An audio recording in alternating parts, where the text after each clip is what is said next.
Okay, let's go ahead and get started. So the first step is to download TrueSuite, and you can download TrueSuite at truesuite.trueabutment.com. After you download TrueSuite and install it, then you'll have this little area to work in under the TrueSuite app. Under Service, make sure you download Pylon, and we'll go ahead and click Run. After opening Pylon, you can go ahead and click on New Patient, and let's call this 9 and 10 Immediate, and hit OK. We're going to start a new case. We can go ahead and click on 9. We're going to do a surgical guide, but in this case, we're not going to do a crown. We have a pre-op model of the patient before they broke their teeth. So we're going to go ahead and deselect that and click on 10, surgical guide. Make sure we deselect the crown again. And we can go ahead and go to the next step. One thing that's really nice about Pylon is you always know where you're going in this sort of timeline, and it's asking us for the data. So we're going to go ahead and import the CT data and just click on one DICOM file. So we have the patient's cone beam. We can go ahead now and we're going to upload his broken teeth. And I always like to do things as a PLY file because we have a nice color file. Why not use it? So we're going to do the upper jaw, the lower jaw, and now we're going to upload the patient's pre-op scan. So I re-cemented the crowns that broke off under additional scan data, and this is the maxilla. And we're going to go ahead and click on this little box that says alignment and hit apply. So we have our models here. If I click on this additional scan data, it will turn off my crown. And you can see here that I've got my re-cemented crowns and I've got my broken teeth. So we're going to go to the next step, which is data setting, and it's just a way that you can trim your models. So I have a large field of view cone beam, and there's a lot of junk I don't need. I don't need the patient's eyes. I don't need the patient's cervical spine. So I'm just going to go ahead and cut some of this data out, and that's going to help just any slow computer, process the data. And we'll go ahead and draw our panoramic curve. Now, one common complaint I have in some of my courses is people say, well, I designed my own guide, and when I went to place the implants weren't where they were supposed to be. And we're going to talk a lot about 2D versus 3D data.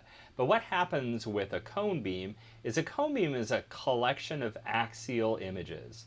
And so these axial images then make up our orthogonal, tangential, and panoramic views via something called the panoramic curve. So we're going to draw our panoramic curve. What we want is this little blue line to be sort of in the middle of the jaw that we're working on.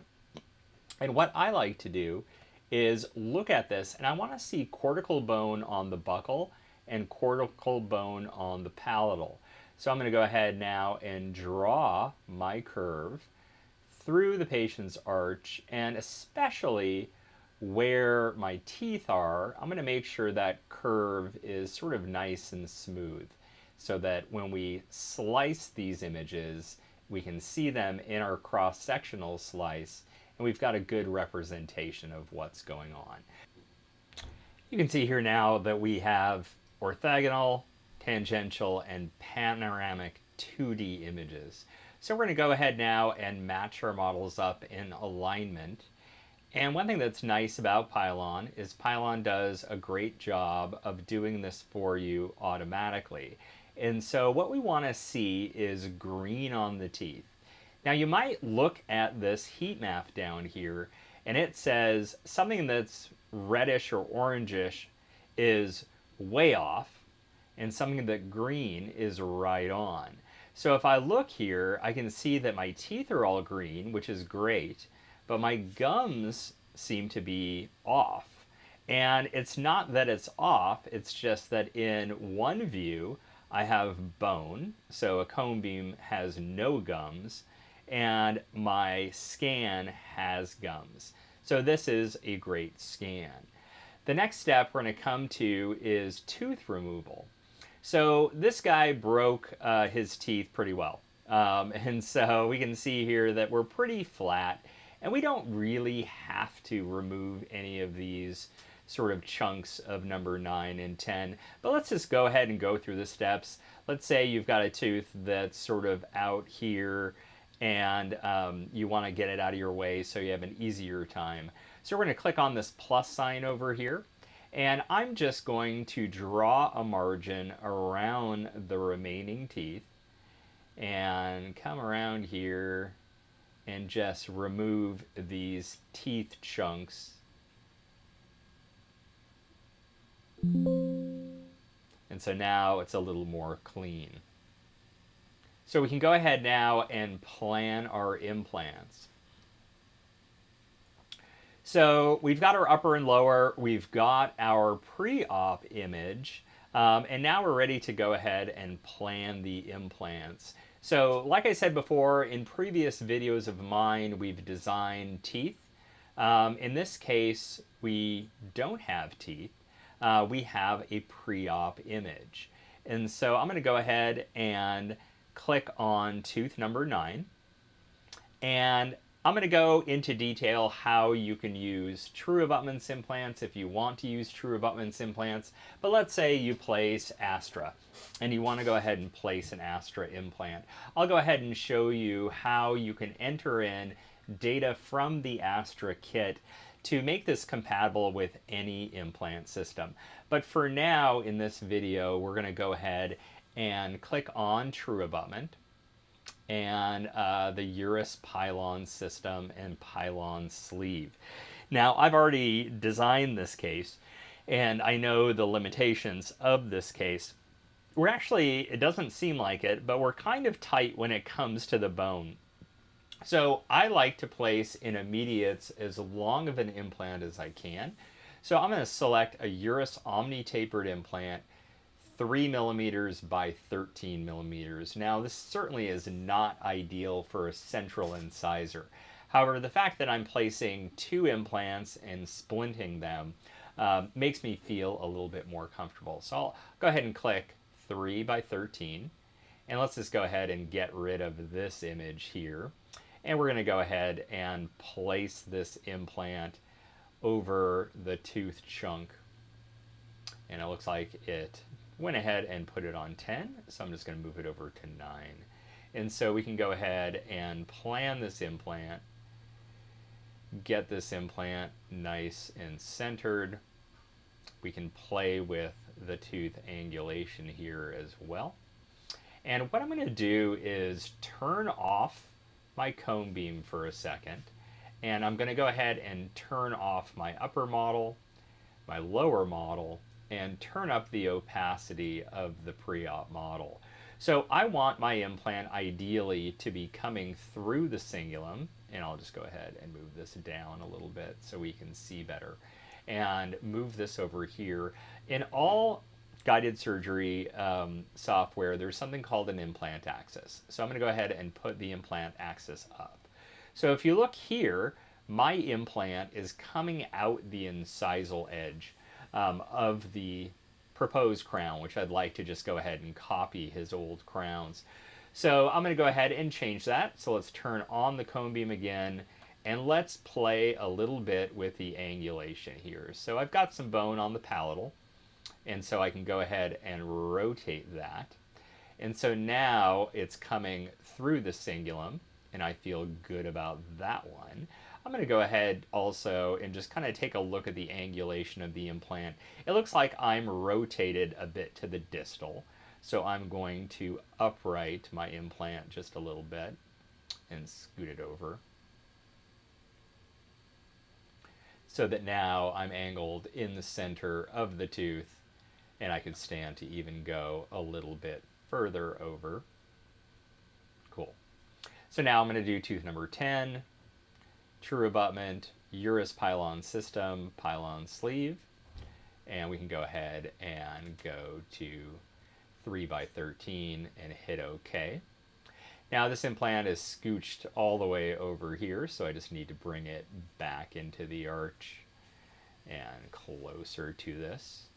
So I've got some work to do to make this angled nicely with this. We want really parallel implants. So I could futz with this and move it around and do all this stuff, but I don't really want to do that.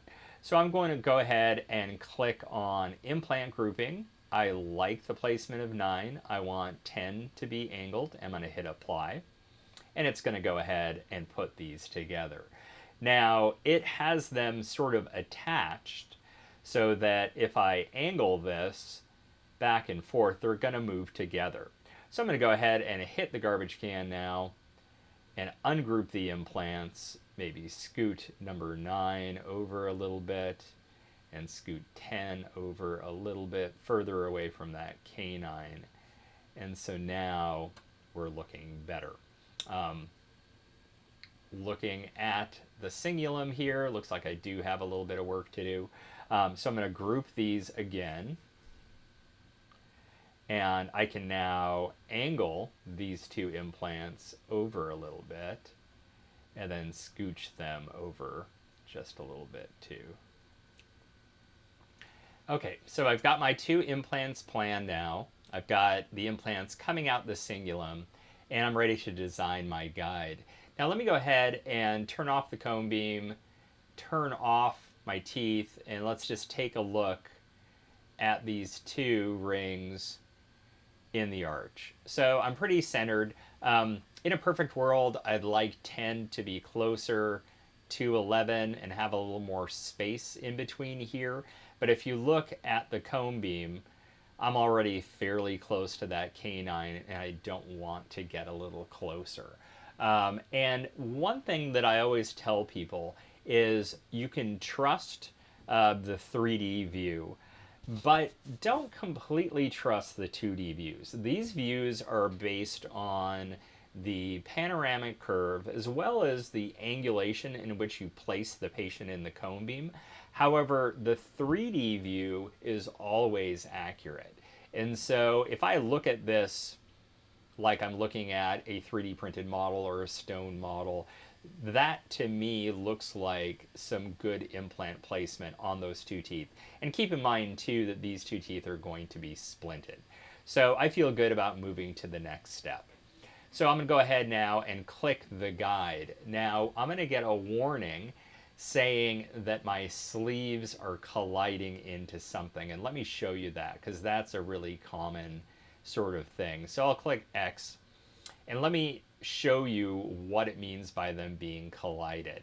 So we have 2 sleeves, and then we have a model in which we had broken teeth, and we cut those broken teeth off. And we've got a little impingement of the gingiva here and possibly underneath here. I'm going to be extracting these 2 teeth. So I'm not going to have bone that I'm going to be running into, and I'm not going to be having gums that I'm going to be running into, because the gums will be pretty floppy after taking the tooth out. So one thing I forgot to mention was the benefit of using Urus implants over different implants. So if I go ahead and turn off my guide sleeves, and if I hover over the abutment, I'm going to go ahead and turn up the opacity.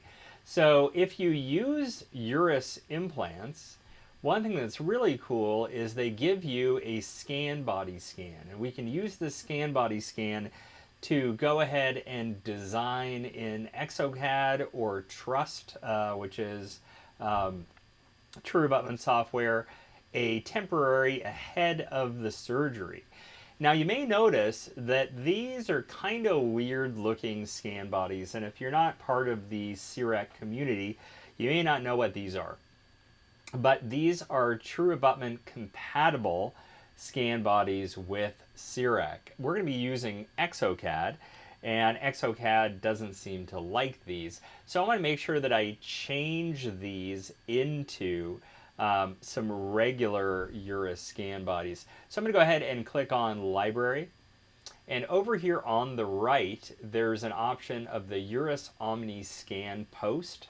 So that is the CIREC ones. One thing that's really cool about these scan bodies, though, are the variation in gingival heights. So there's a gingival height of 1 all the way up to 4. But we're doing this in exocad, and they're not in exocad, so I'm going to change this to a Urus scan body. And you notice that one changed there. So now I'm going to click on this implant, and I'm going to do the same thing. So I'm going to go ahead and click on a Urus scan body and change that to Urus scan bodies. So now we're going to go ahead and click on guide generation and accept that there's collided sleeves. And we're off to the next step. Now, one thing that's common in a lot of guided surgery softwares is, what is my path of insertion?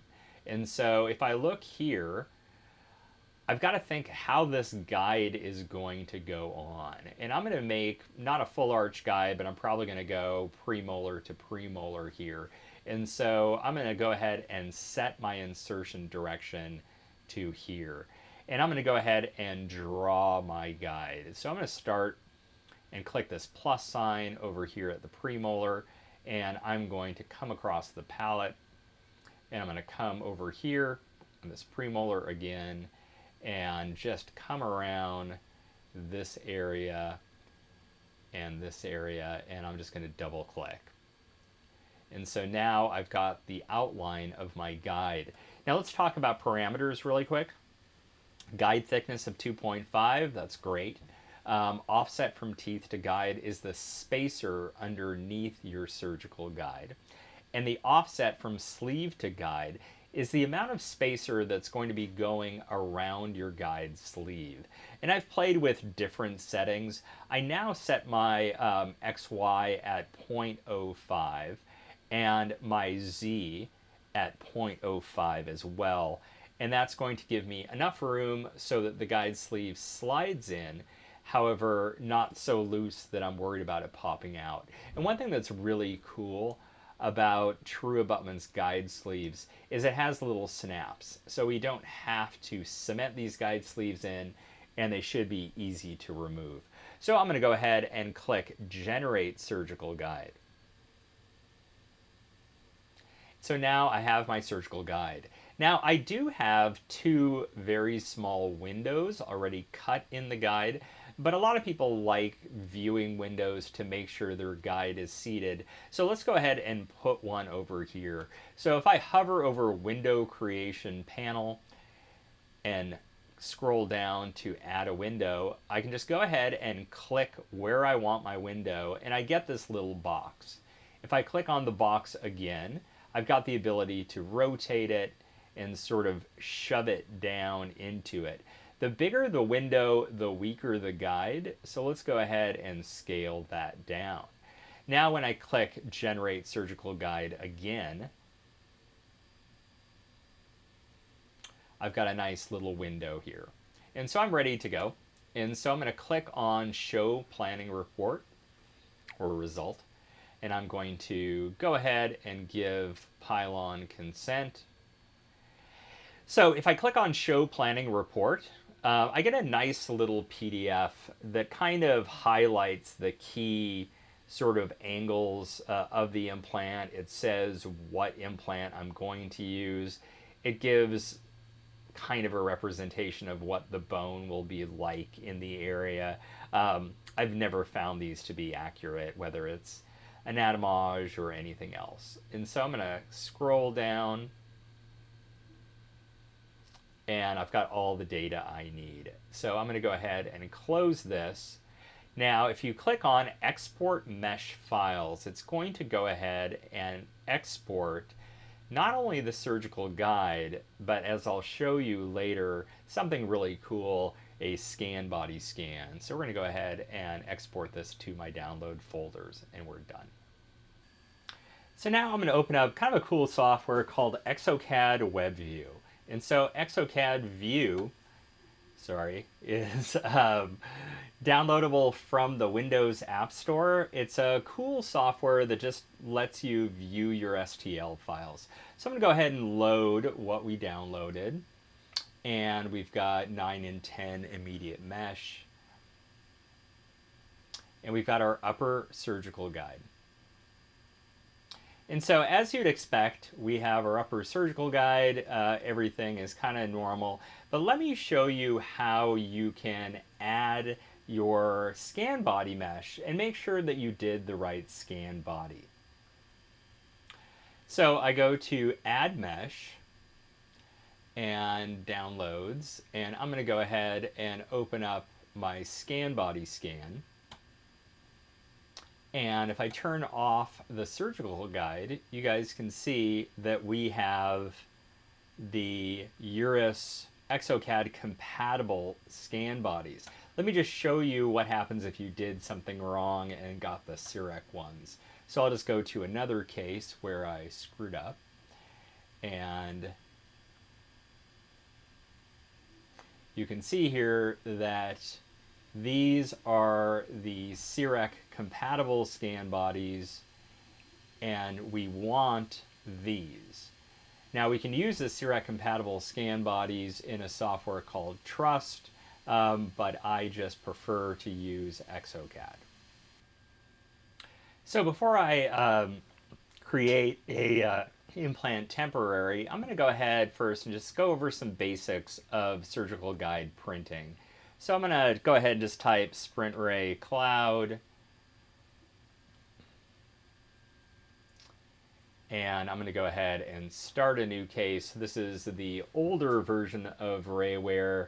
I'm trying to learn the new version of Rayware, but I seem to like this a little bit better. So I'm going to go ahead and type in immediate guide and click surgical guide. I'm going to print this on my Sprint Ray Pro 55S with the Arch Kit and upload our surgical guide file. And I'm going to go ahead and bring this up. So Rayware is going to think a bit and orient the guide and put some supports on it. And I'm going to see if it did a good job or if I need to do any work. So it went ahead and oriented the guide, and it did a fairly good job of putting in supports and placing our model. Now, if we look here, I've got two guide sleeves that are at an angle. And whenever you print a hole that you're going to cement something or place something in, whether that's a surgical guide or it's a tie base, you want that hole to be at right angles to your build plate. So I'm going to change this up just a little bit. I'm going to click on Orientation and come down to Select Base. And so now I can just come over here, and do you see this little arrow on my cursor? I'm going to place it on the guide platform here and just click. And so what it did was it moved my guide so that those holes are indeed at right angles to my build plate. I'm going to confirm the changes. And now it's set up some supports. Now, you may notice that there's supports kind of all around where the guide sleeve is, and there's even one up and underneath here. So let's go ahead and edit where some of those supports will go. So I'll click on Supports and come down to Add, Remove Individual Supports, and just kind of look around here. So I don't like this guide, this support here. So I'm going to click on that, and I'm just going to move it elsewhere. Also, right here, there's a support sort of where the guide sleeve clip is going to be. I'm going to go ahead and move that away too. I don't mind supports kind of along the top of my guide sleeve. Those are easy enough to remove with an acrylic burr. I'm going to go ahead and confirm my changes. And so now I've got a well-supported guide. So if I want to go ahead and print it, I can click Send to Printer, and it's going to tell me it's going to take me about a half an hour to print. Now, if you were in a rush and you really, didn't care about angulating the guide sleeve holes, you could go back and move it around. In this case, I don't think a half an hour is unreasonable to print.